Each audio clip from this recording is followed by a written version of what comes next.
And so that's me as a kid. Since '69, I've been a salesman. Grew up in the DC area, came down to North Carolina on a football scholarship. That's me back in 1991. Last time I ever put on a pair of helmet and shoulder pads. Really enjoyed my time playing in North Carolina, and really just felt like after I graduated, wanted to stay in the state. So I did. I've been in Charlotte now since 1992. I've got a 14-year-old daughter, 14-year-old son, 16-year-old daughter, my wife, Leslie. So, just like those of you on this call, regular guy, working hard, trying to do right by my family and right in my business dealings and in my community. Professionally, I do commercial real estate brokerage and investment here in Charlotte. I also own a business that services restaurants with some specialty niche repairs and commercial kitchens. So I have a team that covers about 3,000 restaurants accounts in North and South Carolina and in parts of Georgia and Virginia, and I'm franchising that business. And then earlier this year, I wrote a book, and I've recently completed a companion training program that teaches college student athletes how to leverage their unique status and platform so that they go on and have a great life after they get done with their playing career. So I'm an entrepreneurial person. I've been a small business owner my whole career, and I really have always had a passion for sales and a real passion for people and for networking. That's kind of been at the core of my business approach, has really been to go out in the world and make friends and do right by people. And so I've done a number of different things in my career, but it's been the relationships that have held strong and have really been probably the secret ingredient to whatever success I've had. So I want to talk on this call a little bit about networking and sort of the pandemic and post-pandemic world. This book that I'm showing you, How to Win Friends and Influence People, of all the books I've read, this is the one that has meant the most to me in terms of influencing my core values as a business person. And as I said already, building relationships is at the center of everything I do. So as we got into this pandemic, I had to look at what my core principles were and take another look at it.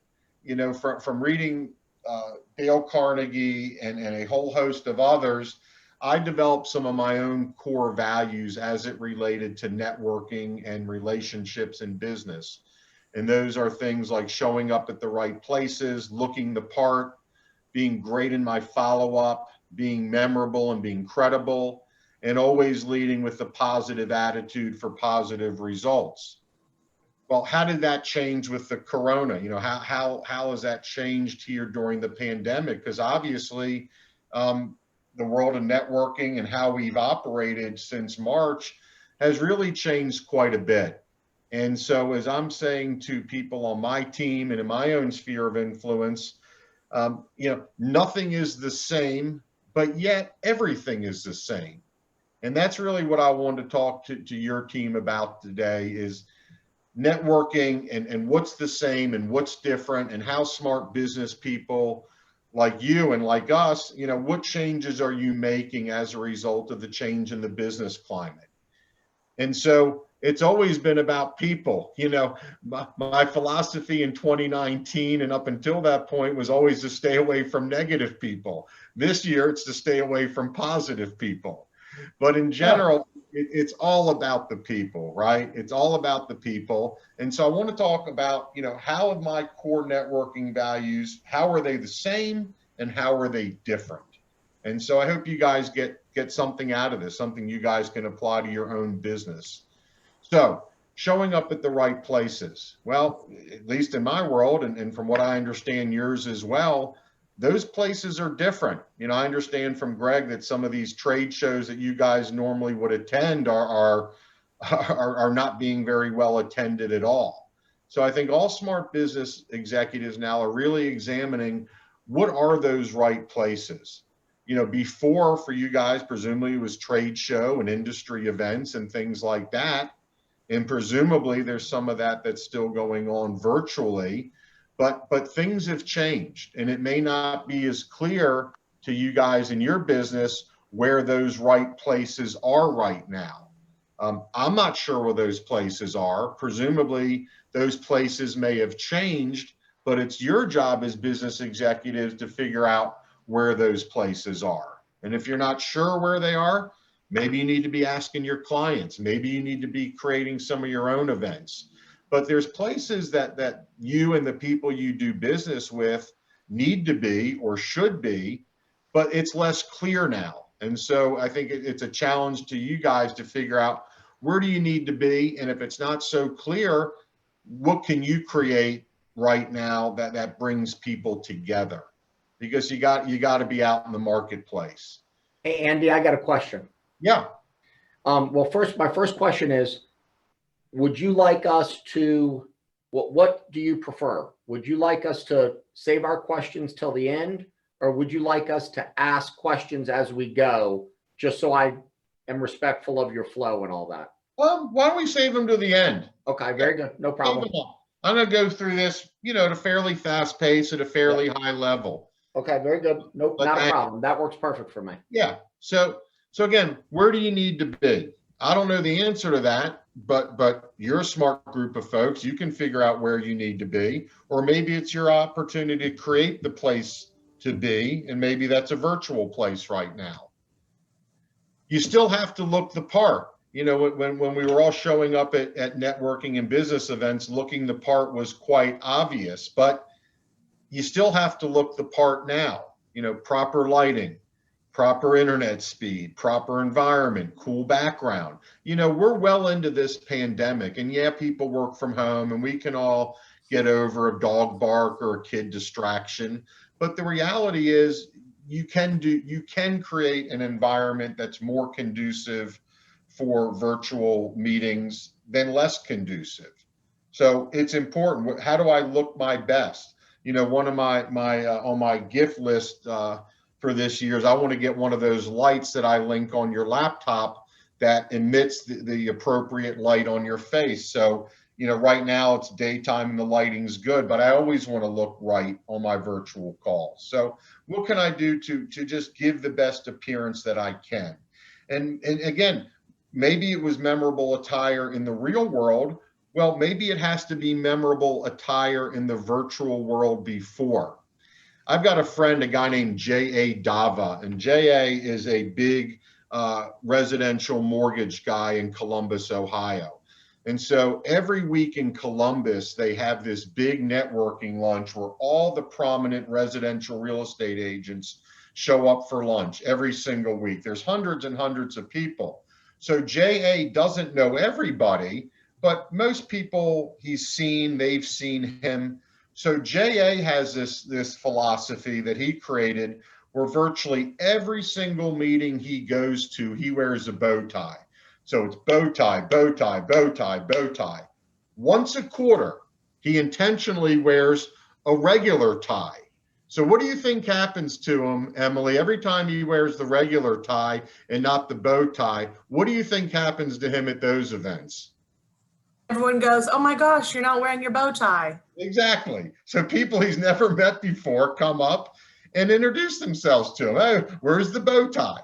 Right. So what can you do virtually to set yourself apart on these calls? Because now more than ever, we're all in this sort of talking head environment, but maybe you guys should give some thought. Is there a lapel pin, a scarf? Is there something you can do that sets Patriot apart or sets you apart individually when you have these calls? So looking the part is important.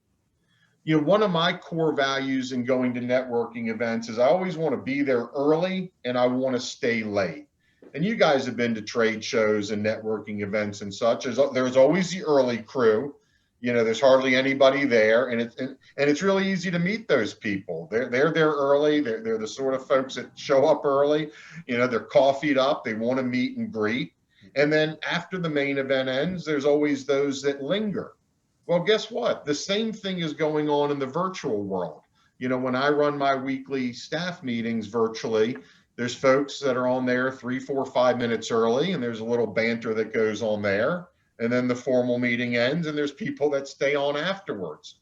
My experience has been that that's when the real relationship building and action happens. So same in the virtual world. Get on your calls early, linger and stay late.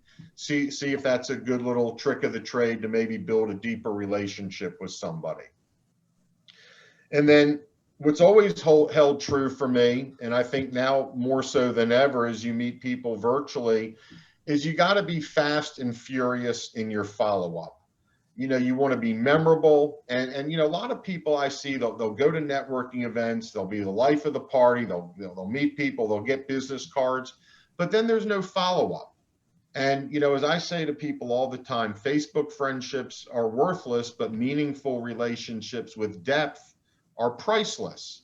So you can't just go and meet somebody and think that's the end of it.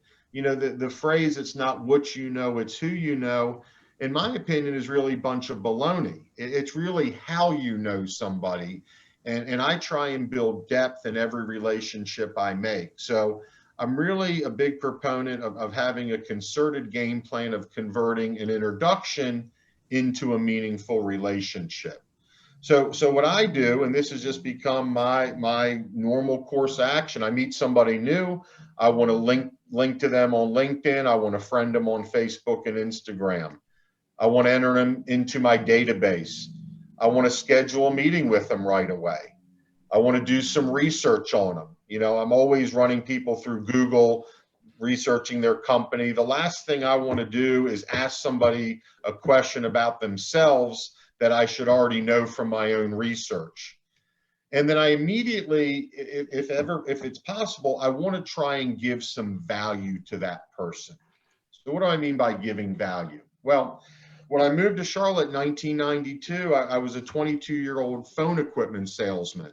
But what I really wanted was I wanted to build relationships with commercial real estate agents, because commercial real estate agents were the ones that knew who was moving and expanding. And it was those sort of companies that were buying new voicemail systems. So as soon as I'd meet a commercial real estate broker, I had to do something to differentiate myself from every other technology salesperson that wanted to spoon off their leads. So what I quickly realized was that if I cold called offices and I didn't ask anything about phone equipment, but I just went out there and made inquiries about when people's leases were coming due and if they were considering moving at such time that their lease expired, then I would gather all that information together. And I can tell you, when you send over a list to a prominent commercial real estate broker and you tell them, I've been out in the field prospecting, and here's a dozen companies whose leases are expiring in the next few years and who are considering renting different office space. Well, now I'm not just some snot-nosed phone equipment salesman that wants their leads. I'm a guy that's treated with respect because I brought them something tangible, something with value. So these are my steps each and every time when I meet somebody new, and I'm just passionate about converting introductions into relationships that have meaning and depth. And I'm also a big fan of the handwritten thank you note. I think now more than ever, as we get more sucked into this virtual world, putting pen to paper is what it's all about. These are some thank you notes I've gotten over the years from my college football coach, a guy named Mac Brown. He's in the Hall of Fame. And I could say to you, just as I've said to myself, if Mac has the time to write a handwritten thank you note, what's my excuse? And the reality is there is none. So I'm a big proponent of handwritten thank you notes, and it's a big part of my follow-up plan. What I really want to talk to your team about, though, is how to be memorable and how to be more credible. And so I want to share with you some things from my own personal business life and some other things I've seen. And this is where I really want to challenge this team to see if you guys can up the ante and what you guys can do to be more memorable and more credible in your business. So here's some examples. What about a cool business card? Well, a lot of people, don't want to do anything too too over the top with their business card. So I met this woman, Ruby, years ago. She was a travel agent. And you'll notice there that she's got that little palm tree on her card. Well, in reality, that's not a palm tree on her card. What Ruby did is she got a little hole punch that was designed as a palm tree. So she took the standard company issued business card. She took all her business cards, did the palm tree hole punch in it. She kept all the palm tree confetti that she created. So now when you get a follow-up note from Ruby, it includes her card with the hole punch in it and all the confetti with the palm tree. Makes Ruby a little bit more memorable. So she took the mundane and she made it memorable. When I was in the phone equipment business, I wanted to figure out a way to have my company name on the phone itself. And so I found a nifty little ad specialty where it was a little antibacterial pad, and that was my go-to ad specialty. I wanted to sort of brand the phone. In my business now, where we service restaurants, you know, if you guys have been in restaurants, it probably wouldn't surprise you to know that restaurant staff smokes. Don't know why, but people in the restaurant business smoke, they drink. So I double dip. I give them the lighter with the bottle opener, all in one great ad specialty, and people love it. You know, when my guys walk into a restaurant kitchen, oftentimes they're approached by the clients seeking more of the lighters. So that's kind of become a signature item for us that helps, you know, brand and create a memorable experience for the customer. I've got a friend of mine who has a business, and part of what he does is he sends seeds to his customers and prospects, and he talks about helping their business grow. You know, another kind of nifty little branding idea. One thing I also do that's really been effective is we'll send our customers literally send them a lottery ticket. So you can appreciate when you make a follow-up call to a general manager at a restaurant, say, hey, it's Andy, I'm the gasket salesman with the seals. You know, I'm the guy that sent you the scratch-off lottery ticket, just following up to see if you became a millionaire yet. You know, it makes a little bit different of impression. So for a $1 scratch-off lottery ticket, you know, we've created something that's unique and memorable for the business. Hey, Andy. We've also created our own gift cards. You know, when a customer asks us for a discount, I don't want to drop my price, but these gift cards have been a really handy tool to differentiate us in our market. So my question to this team, and it's not meant to be answered on this call, but, you know, I would challenge your team as you get to the end of the year to really ask yourself, what's memorable and unique about doing business with you? And you're a smart group of people. If the answer is we don't know or nothing much, well, challenge yourself to come up with some great ideas. So I'm really big on being memorable. I'm also really big on being credible. And now more than ever, I think your online presence has to be a big part of your credibility. So here's what I'm doing in my business dealings to help with credibility. One is I'm all in on 5-star Google reviews. So I have my own Google My Business site, most of the markets that I'm in. And I literally run contests amongst my teams. I'll pay guys on my team to get 5-star Google reviews. But to me, there's nothing more important than the credibility of your customers saying great things about you. And so when we're in the marketplace competing against people, I can say to them, look, my competitor doesn't even have a Google site. We've got more 5-star Google reviews than all of our competitors put together. And so that becomes powerful credibility about who we are. I'm also really, really big on video testimonials. This is the YouTube channel for the SEALs. We have dozens and dozens and dozens of our customers saying great things about us. This is my own personal LinkedIn page. I've got, right now, I've got 21 different written recommendations about me. So when somebody Googles my name or my company and checks us out, you know, they're getting all this digital credibility building information about us. And it's proven very powerful. The core principle goes like this. When you talk about yourself, people think you're bragging, but when somebody else says it about you, it's proof. And so I would challenge your team to figure out what is it you can do to build more credibility and more online proof about who you are and what you do. I also last year, about 18 months ago now, created a calls marketing relationship with the Navy SEAL Foundation. Another credibility builder, another little sort of feather in our cap that makes us unique and sets us apart from the competition. And then I'm also real big on formalizing our approach to asking for referrals. And since it's important to me at a leadership level, I've made it very simple for my team to get on board with this by just, creating a very simple referral card, but it sort of formalizes the process. And I find that when you bring formality to something, you have a better chance of it actually becoming part of your corporate culture. So we make a pretty concerted effort on asking for referrals and just create a little referral card that's worked out well for doing such. So again, I would challenge this team, what's credible about doing business with Patriot?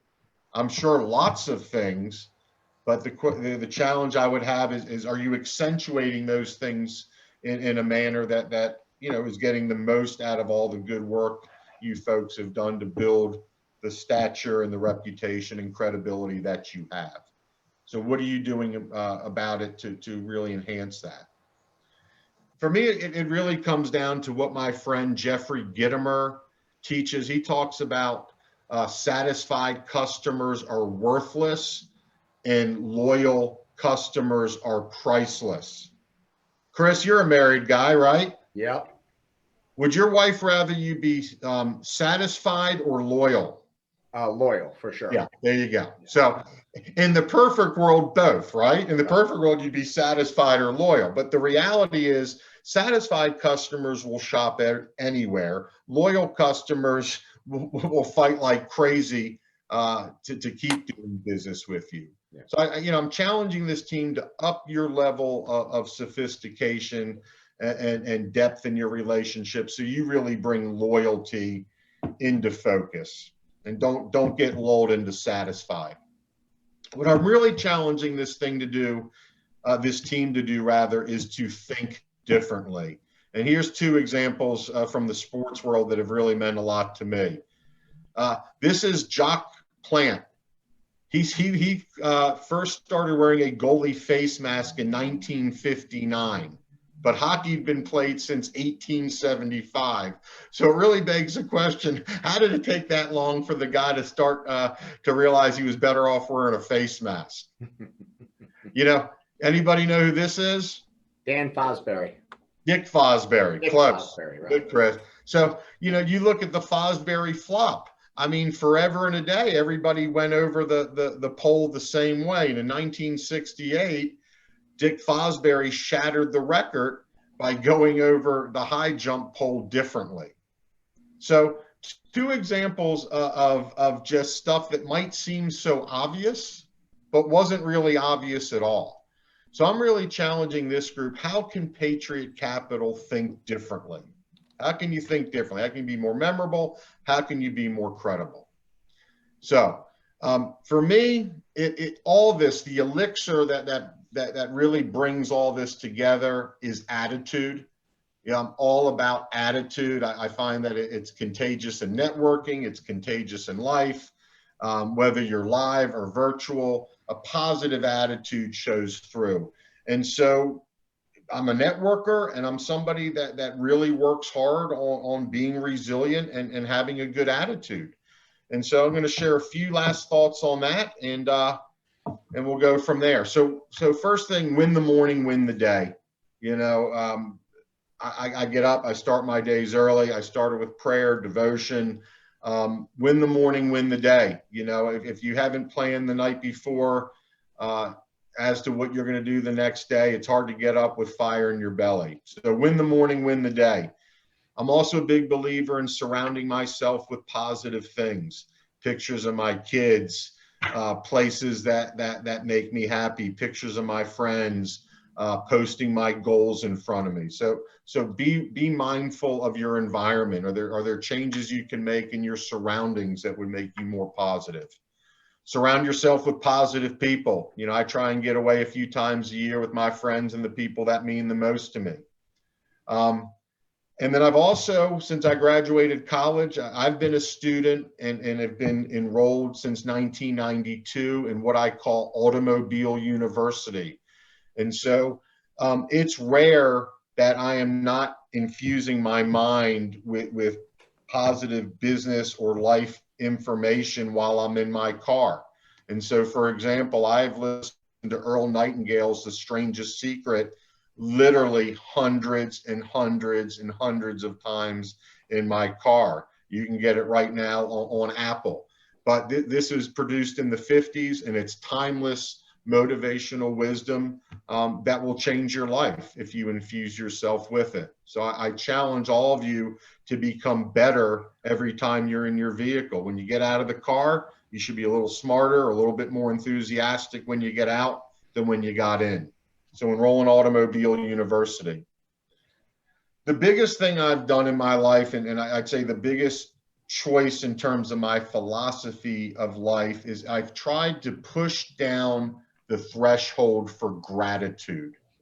So what does that mean, pushing down the threshold for gratitude? Well, to me, gratitude is attitude. So when you're grateful for something, you have a better attitude. And one thing that I've learned is, as I've grown in my faith, is that there's a prayer in Judaism that one says, or is supposed to say, after they go to the bathroom. And I'll paraphrase it, but it's basically saying, hey, God, thank you for allowing the plumbing that's supposed to close when it's supposed to close, and to open when it's supposed to open. And so as somebody that, drinks a lot of water and tries to stay hydrated, I'm at the bathroom, all day. And after every time I'm using it, I'm mumbling a little prayer under my breath.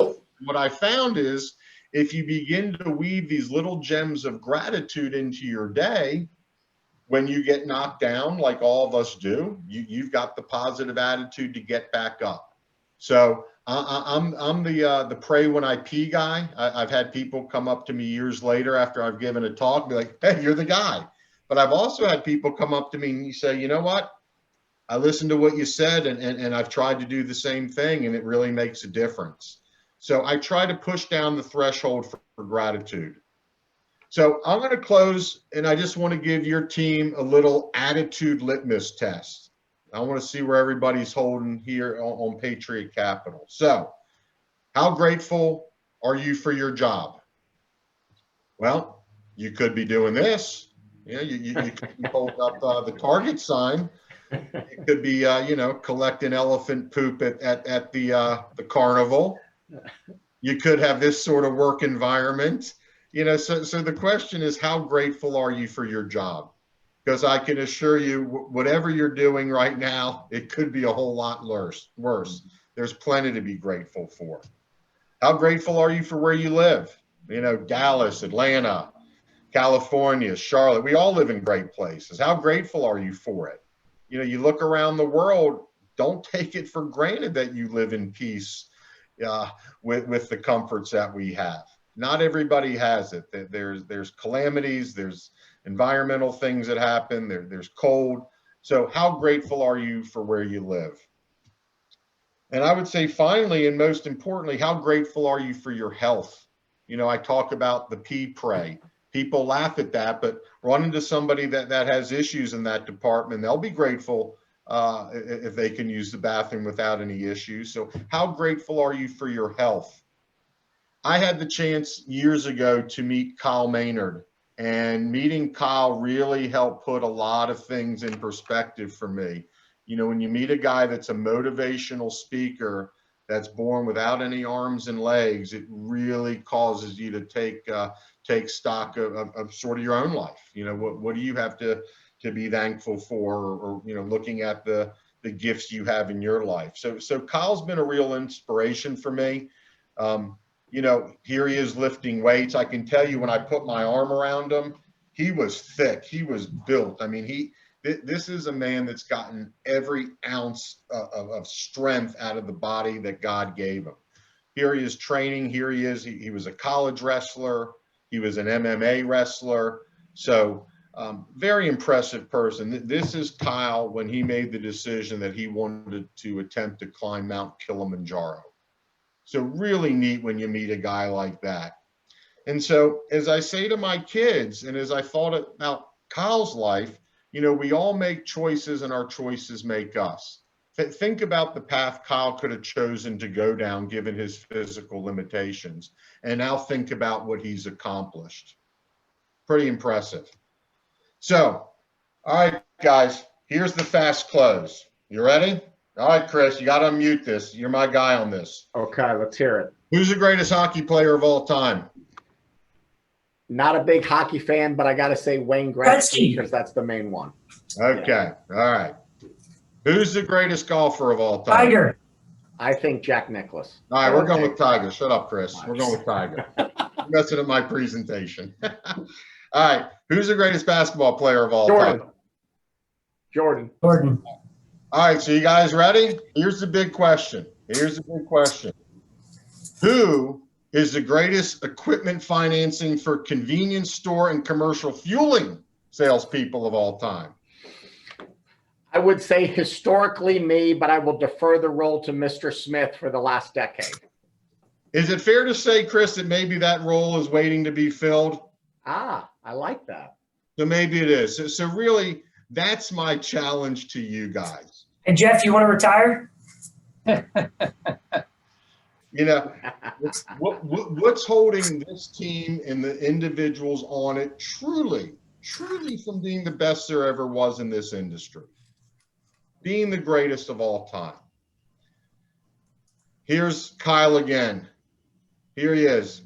You're probably not surprised to know that he made it to the top of Mount Kilimanjaro. And so my final challenge to this team is Kyle chose to make it to the top of the mountain with the hand he was dealt. What about you? We all make choices and our choices make us.